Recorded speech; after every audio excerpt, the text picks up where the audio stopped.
सबसे पहले नजर डालते हैं अब तक की बुलेटिन। जी बिल्कुल, बस हॉस्टल से ज्यादती करने वाले दोनों मुलजमान एक बार फिर अदालत में पेश है। ज्यादती का शिकार लाइबा भी अपने वकील के हमरा अदालत में पेश हुई।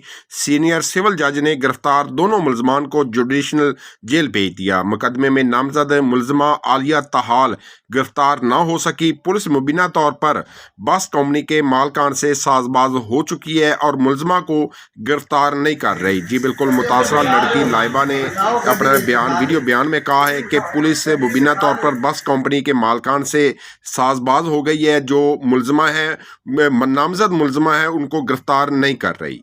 जी, काम करती हूँ, सिलाई कढ़ाई करती थी। मैंने फाकू कशी से मजबूर होकर अपनी बच्ची को इस काम में भेजा है कि चले इस महंगाई के दौर में हम सब मिलकर काम करेंगे, लेकिन इस वैशी दरिंदे ने भी कहीं का नहीं छोड़ा। ना मेरी बच्ची को ना हमें मुंह दिखाने के काबिल छोड़ा ही नहीं।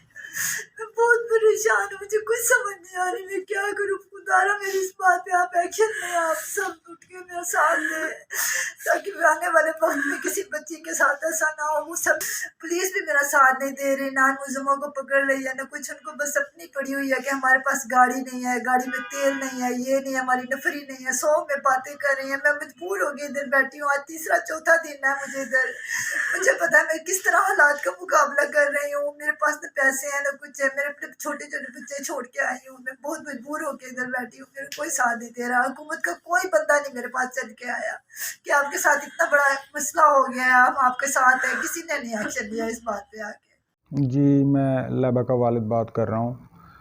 हमारा जो मुलज़म है मैडम आलिया, वो अभी तक गिरफ़्तार नहीं की गई। तो तमाम जो पुलिस अफसरान हैं, SHO साहब हैं, नासिर महमूद साहब, और तफ्तीशी जो हैं हमारे मज़र साहब, उनको मैंने रिक्वेस्ट की है 3-4 दिन से कि हमारा जो मुलज़म है, अभी मैडम आली इंचार्ज है वड़ैच कंपनी की, वो ड्यूटी अभी ज्वाइन किए हुए है, तो उसको गिरफ़्तार किया जाए। वो हमारे पर्चे में नामज़द है। हमारी बच्ची को इंसाफ दिलाया जाए। और हम अपील करते हैं DIG साहब से, RPO साहब से कि हमारी जो ये आवाज़ है, हमारी बच्ची को इंसाफ दिलवाएं। हम बहुत गरीब आदमी हैं। हम रिक्वेस्ट करते हैं जनाब अपने RPO साहब से, DIG साहब से कि हमें जल्द से जल्द इंसाफ दिया जाए। मेरी बच्ची के साथ बहुत ज़्यादती हुई है, बहुत नाइंसाफ़ी हुई है। मेरी मासूम सी बच्ची है, 17 साल इसकी एज है। इसके साथ गलत काम किया गया है। हम बहुत परेशान हैं, गरीब बंदे हैं। फाका कशी की वजह से मैंने अपनी बच्ची को जॉब पे भेजा था, जिसे 4 मंथ हो गए हैं। मेरी बच्ची के साथ ज़्यादती की गई है अब। तो इसके पीछे कोई उन्होंने एक्शन नहीं लिया। उन्हें अपनी गाड़ी की फ़िक्र पड़ गई थी, गाड़ी के लिए वो भागे आए हैं। हमने उन्हें कॉल की चौधरी अफ़ज़ाल साहब को कि आप आके हमारे साथ बात करें हमारी बच्ची के। उन्होंने कोई रिप्लाई नहीं दिया, लेकिन मेरी अपनी गाड़ी के लिए वो कल अदालत में पहुंच गए हैं। ठीक है, मेरी वज़ीर आला पंजाब से दरख्वास्त है कि हमारे इस बात पे नोटिस लिया जाए, मेरी हेल्प की जाए। मैं बहुत गरीब हूँ, मेरे शौहर हाथ से माजूर हैं, वो रंग साज का काम करते हैं। मैं छोटे छोटे बच्चे छोड़ के घर परदेश में आई हूँ, होटल में मैंने रिहाइश की। मैं बहुत परेशान हूँ इस वक्त। प्लीज़ खुदारा मेरी अपील कबूल की जाए।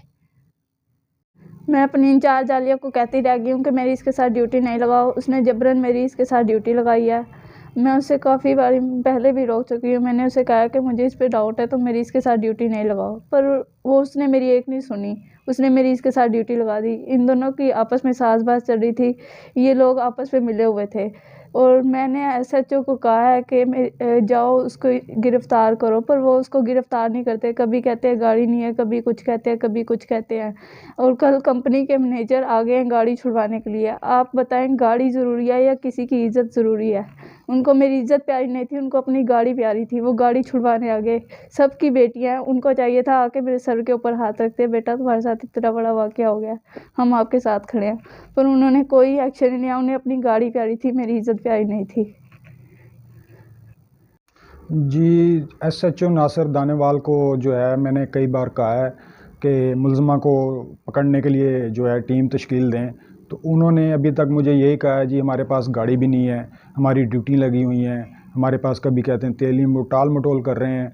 मैंने 4 दिन हो गए उनसे कहा है कि जो मुलज़मा है उनको गिरफ़्तार किया जाए।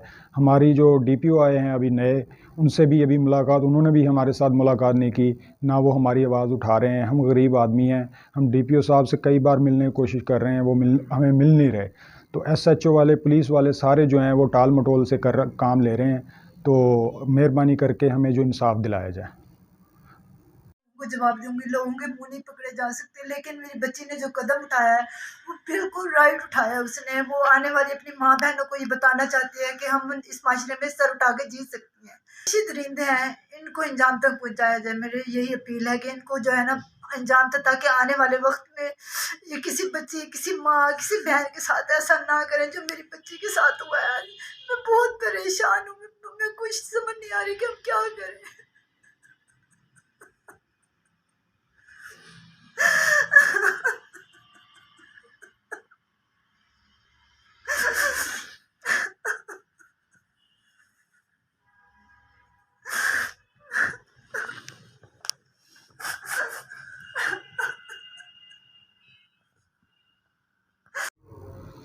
जी, मैं ना ये होस्टेस का वकील हूँ जिस बेचारी के साथ नाइंसाफ़ी हुई है। तो मैं तो कोशिश कर रहा हूँ अपनी तरफ से कि मैंने इनको फ्री ऑफ कॉस्ट में इनका केस डील कर रहा हूँ। लेकिन मुझे उन अदारों पे ना बड़ी हैरानगी है कि जो इतनी तनख्वाहें लेते हैं, एक दफ़ा भी इस बच्चे के सर पे उन्होंने आगे हाथ नहीं रखा। इतनी आबादी है हमारे मुल्क में ख़वातीन की मर्दों से ज़्यादा है। अगर इन ख़वातीन को हम तहफ़्फ़ुज़ नहीं देंगे तो हमारा मुल्क कैसे तरक्की करेगा। तो अब डीपीओ साहब भी नए आए हैं, उन्होंने भी आके मुलाकात इनसे नहीं की। इतना पूरे पाकिस्तान में हाईलाइट केस है। फिर एसएचओ साहब है, मैंने खुद उनको पर्सनली तौर पे रिक्वेस्ट किया है कि आप जो सी इसके अंदर कोई एक्यूज़्ड है, मुलज़मा है आलिया, उसको आप गिरफ़्तार करें। वो उसी तरह अपनी ड्यूटी सर अंजाम दे रही है, 4 दिन से वो नामज़द है। उसको लड़की को अपनी वजह सी मुलज़मा है, उसके जूँ तक नहीं रेंगी कि मैं आऊँ आके अपनी ज़मानत करूँ या मैं सामने तफ्तीश हूँ। वो उसी तरह बैठी है क्योंकि वो बड़े जो उनसे सेठ हैं, जिनकी ट्रांसपोर्ट कंपनी है, उसकी छाया में है। और कल जो उनसे ट्रांसपोर्टर हैं, उन पे मुझे हैरानगी होती है, उन्होंने एक दफ़ा भी आगे बच्ची ट्रांसपोर्टर्स की मुलाजमा थी, ना कि ड्राइवर की मुलाजमा थी।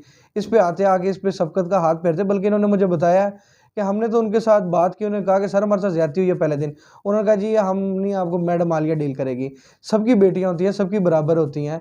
बाकी जो कानूनी तौर पे हमारी जो वकला बरादरी भी है, वो भी इंशाल्लाह इनके साथ खड़ी होगी।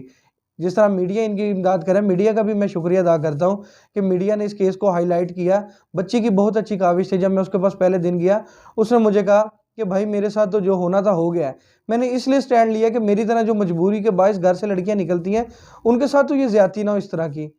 तो अब इस बेचारी बच्ची का क्या फ्यूचर होगा, इसकी क्या आगे ज़िंदगी होगी। इसके जो से माँ बाप हैं, जो उन पे गुजर रही है, मैं उसको महसूस कर रहा हूँ। ये बेचारे यहाँ पे बिहाड़ी में, बहुत दूर इनका इलाका है, यहाँ बैठे हैं, इनके पास जेब में तो खाने के लिए पैसे भी नहीं है। ये बच्ची फाकों के बायस घर से निकली थी, और जिन्होंने ज़्यादती की, हमारी कोशिश होगी, अदलिया से भी मेरी अपील है कि इस पे सख्त से सख्त इनको सज़ा दी जाए। हम तो अपनी तरफ से केस आर्गो करेंगे, लेकिन वो भी जो है सख्त से सख्त इनको सज़ा दे। जो सा पहला एमएलसी आया है, वो भी इस बच्ची के हक़ में आया है। बहुत ज़्यादा इसके साथ ज़्यादती हुई है। तो मेरी हुकूमत से भी अपील है कि ये बेचारी घर की वाहत, एक तरह की वाहत कफ़ील थी, तो इससे इनका रोज़गार चला गया। अब ये कहाँ नौकरी करेगी।